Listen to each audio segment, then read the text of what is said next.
Olá, meus alunos e alunas da Fadivale. O tema da nossa aula de hoje é Sociedade de Advogados. E nós vamos ter que buscar, então, no nosso estatuto, dentre os artigos 15 a 17, as regras para fazer a composição e a forma de atuação também dessa sociedade, ok?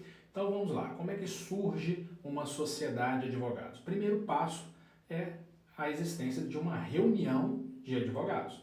Não é possível a inscrição de uma sociedade que não seja formado por advogados.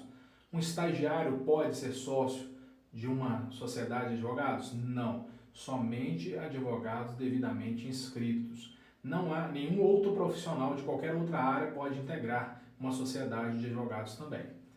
Ok? E como é que surge então a personalidade jurídica de um escritório de advocacia registrado na OAB com a composição de uma sociedade? Através do registro do ato constitutivo da sociedade perante o Conselho Seccional da OAB do estado onde está a sede do escritório. E o nome da sociedade também possui uma regra específica para a sua criação. O nome que a sociedade pode levar é o nome de um dos sócios completo, né? O nome e sobrenome, ou a junção de vários sobrenomes dos sócios que compõem aquela sociedade. Lembrando que não é possível a criação de uma razão social com nome fantasia. Nenhum escritório pode ter nome fantasia. A gente vê muito aí, às vezes, alguns escritórios com nome em latim, expressões em latim, mas esses escritórios certamente não são registrados perante a OAB. São sociedades que existem de fato e a sociedade criada sem registro na OAB, inclusive, constitui ato infracional, como nós vamos ver adiante. Então, só existem sociedades advocatícias aquelas criadas perante a OAB, registradas devidamente perante algum conselho seccional. Ainda em relação ao nome do escritório de advocacia, nós temos uma situação que pode acontecer em que um dos sócios que dá nome ao escritório venha a falecer.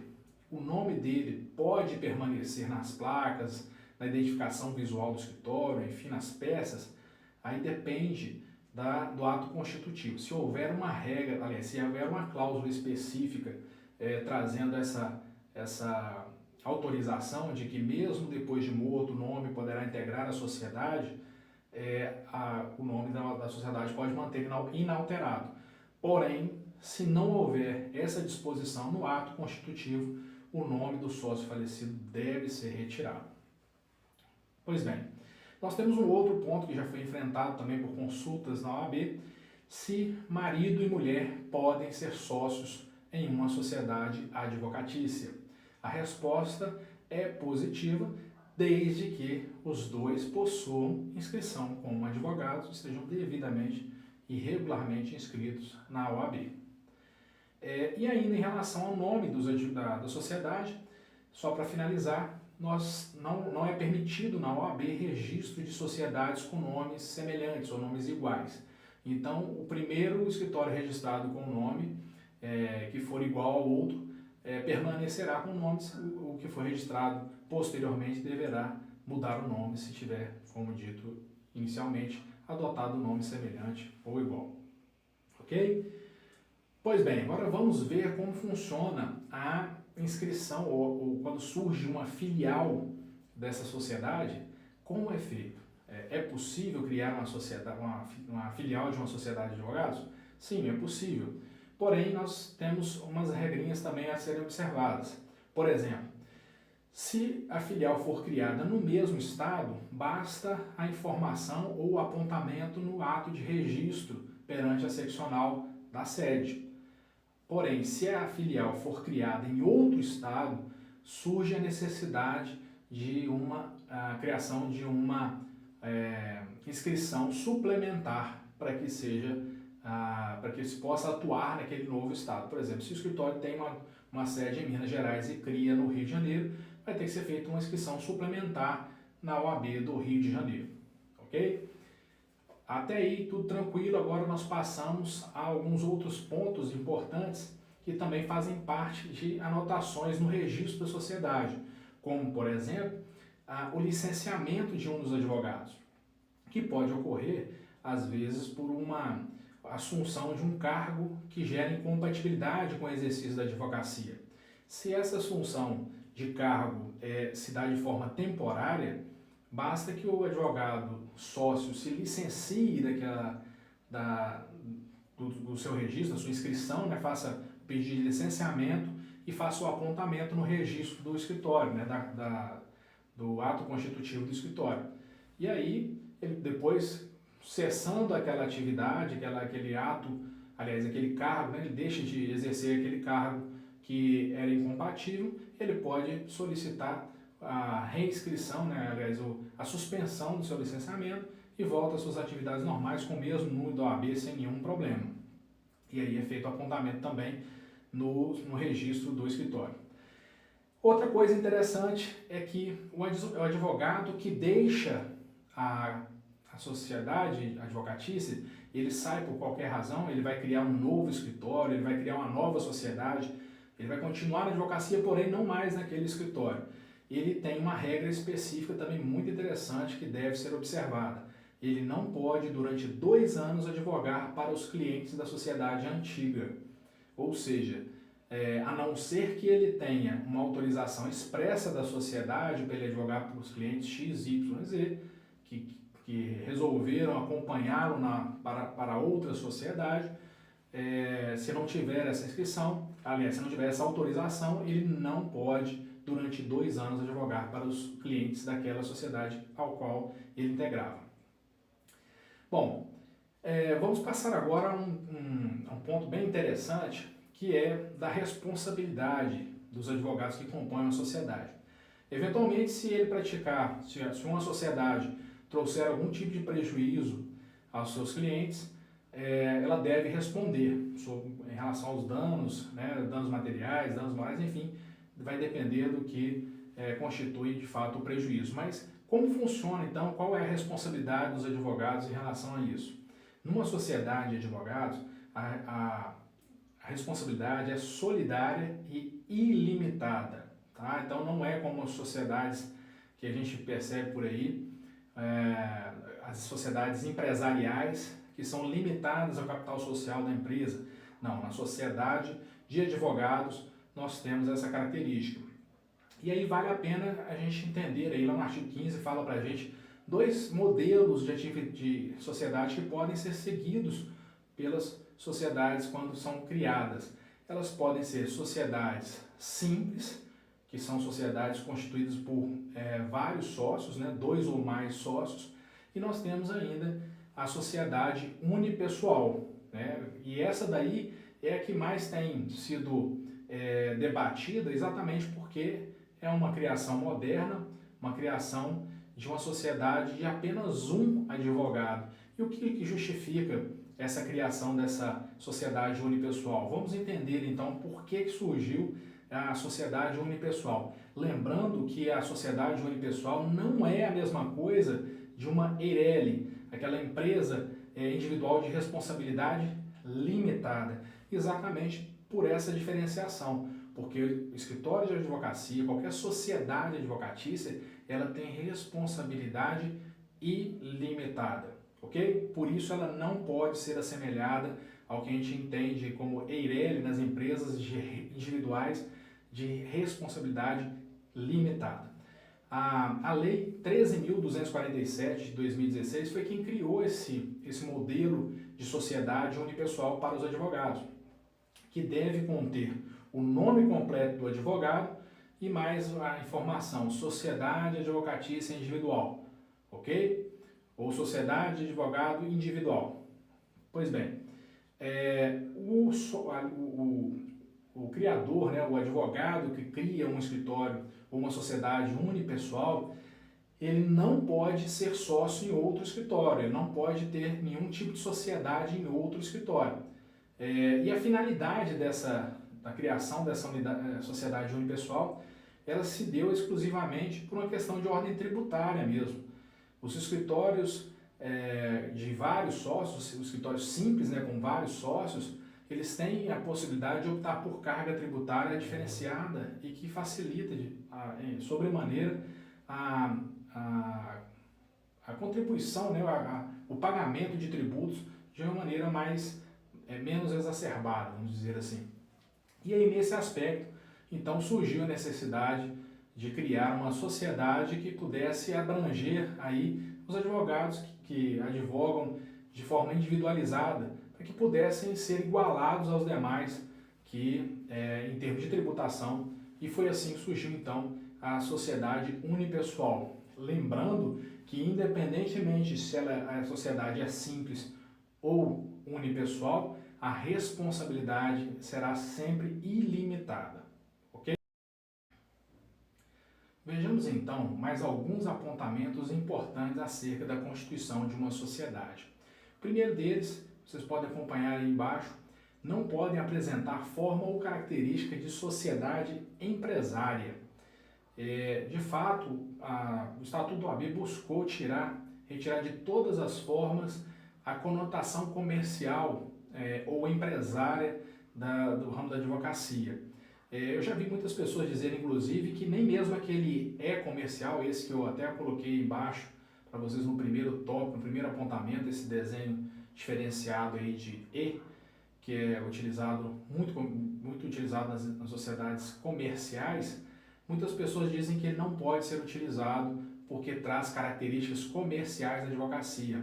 Não, isso não é verdade. Houve sim muito debate sobre isso, mas vários escritórios utilizam e o Conselho Federal também não vê nenhuma irregularidade. É possível sim utilizar essa forma aí, o comercial, embora a sociedade advocatícia não tenha caráter comercial. Dentre outras características, nós temos que a sociedade advocatícia ela distribui e compartilha tarefas, receitas e despesas.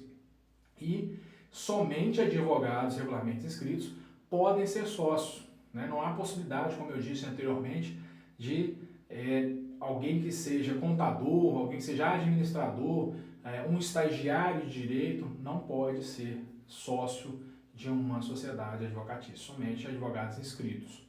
Outro ponto importante é que um advogado só pode integrar uma sociedade por base territorial. Isso significa que um advogado pode integrar uma sociedade em Minas Gerais, mas ele pode integrar outra sociedade no Rio de Janeiro, em São Paulo, Brasília, Pará, enfim, qualquer outro estado ele pode participar, mas ele só pode integrar apenas uma na mesma base territorial.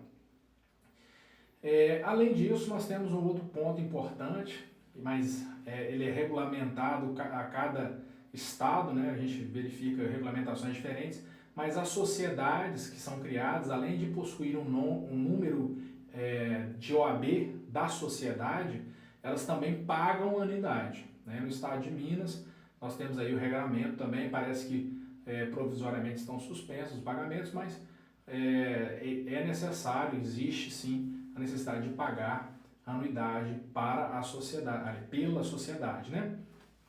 E outro ponto muito interessante com relação até mesmo à tributação, e que o STF considerou em 2019 inconstitucional a cobrança ou a fixação de critérios para a cobrança de ISS mediante lei municipal. Deve ser feita através de uma alíquota fixa. Não deve haver diferenciação. Lei municipal não pode estabelecer critérios outros que não os critérios de uma alíquota fixa, conforme já é estatuído para todos os segmentos. Então, contrato social de uma sociedade de advogados. Como é que funciona, o que tem que conter? Vejamos então o que é necessário estar presente num contrato social. Primeiro ponto deles, a denominação, que nós já discutimos amplamente, que deve ser uma denominação contendo nome, sobrenome ou junção de sobrenomes dos advogados que são sócios. A finalidade, prestação de serviços advocatícios, né? E cada um vai estabelecer aí, se quer estabelecer qual o ramo de atividade, enfim, mas não pode ser outro senão prestação de serviços de advocacia, não pode englobar nenhuma outra atividade que não seja essa. A sede É importante também que no contrato social seja informada a localização da sede e eventuais filiais se já tiverem, mas o registro da sede normalmente é feito e a das filiais é feito posteriormente. E no item D, a duração, porque é possível que uma sociedade seja criada com uma duração pré-estabelecida. A sociedade deve durar até o ano de 2025, ou seja, para atingir uma finalidade específica, ou vão criar uma sociedade para prestar serviço para a empresa X que vai ter atuação durante o período de tempo X, né? Então a duração, via de regra, essa duração ela é de tempo ilimitado, mas há a possibilidade de se restringir e fazer constar do registro essa duração. É importante também, aí, como nós temos no item E, que seja mencionado a administração, quem é responsável por gerir, quem é o sócio-gerente dessa sociedade advocatícia. Bem como nós temos aí na letra F, quem é que representa judicialmente e extrajudicialmente essa empresa, essa sociedade advocatícia, perante seja de caráter judicial ou perante órgãos extrajudiciais, né? O item G vem dizer para a gente que é necessário constar também no contrato social o valor do capital social e a sua distribuição entre os sócios. O que é isso? É dizer que o capital social da empresa, por exemplo, é R$100.000, devidamente distribuído entre os sócios na proporção de, aí coloca, fulano de tal, tantos R$1.000, correspondente a tantos % das cotas da empresa. É assim que deve ser feito a inclusão dessa informação do valor do capital social e a sua distribuição entre os sócios. Embaixo nós temos aí a letra H dizendo para a gente, né, a necessidade de estabelecermos a responsabilidade solidária e subsidiária. Pode ser que haja a combinação entre os sócios de que alguns vão responder de forma subsidiária, mas ela é de fato solidária entre eles, podendo ter apontamentos de subsidiariedade em relação a alguns sócios. Lembrando que sempre será de forma ilimitada. E nós temos ainda no item I, né, que também pode ser colocado ali quais serão as formas de extinção da sociedade, colocando ali condutas incompatíveis, que extingue-se a sociedade se os sócios praticarem conduta X ou Y, enfim. Como é que pode acontecer? Né? Pela morte de um dos sócios, toda a sociedade vai acabar. Enfim, toda regra que for estabelecida pelos sócios deve constar nesse item em relação à extinção da sociedade. E, por fim, se for necessário, se quiserem fazer, mas ela é uma cláusula que não traz tanta dificuldade nas sociedades menores, já nas sociedades grandes ela é muito importante, fazer a qualificação dos sócios fundadores e da diretoria provisória. Isso quando a sociedade é grande é realmente muito importante para dizer quem são os qualificados como fundadores, porque podem ter aí no sistema de votação, às vezes voto qualificado, ou seja, um peso diferenciado na votação de assuntos importantes, e a diretoria provisória, quem vai gerir provisoriamente o escritório, na eventualidade de ter que se fazer posteriormente eleições que também devem ser previstas internamente na própria sociedade. Para finalizar então, vamos fazer alguns últimos apontamentos sobre sociedade de advogados. O primeiro deles relacionado ao seu ato constitutivo e registro, que só tem validade a partir do momento que é aprovado pelo Conselho Seccional. Outro ponto importante, não existe sociedade de advogados sem registro.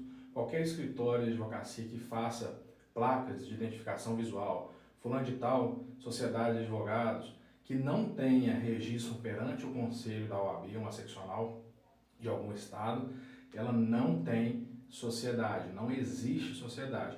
E, além disso, constitui infração disciplinar, conforme artigo 34, inciso 2º da Lei 8.906. E, por fim, o magistrado que se aposenta e eventualmente venha compor uma sociedade ou se exonera, de alguma forma saia do cargo e venha compor uma sociedade de advogados, ele tem uma limitação de 3 anos em que ele não pode advogar perante o juízo ou o tribunal para o qual ele prestava serviços da magistratura. E o interessante é que ele pode compor uma sociedade, ele pode integrar os quadros de uma sociedade, porém, ele e a sociedade não podem advogar exatamente no juízo onde ele prestava serviço ou tribunal. Isso contamina toda a sociedade, ou seja, é extensivo a toda a sociedade. Qualquer atuação dele nesse sentido será nula e certamente trará prejuízo para a sociedade, para os clientes e também terá responsabilidade disciplinar perante o órgão da OAB.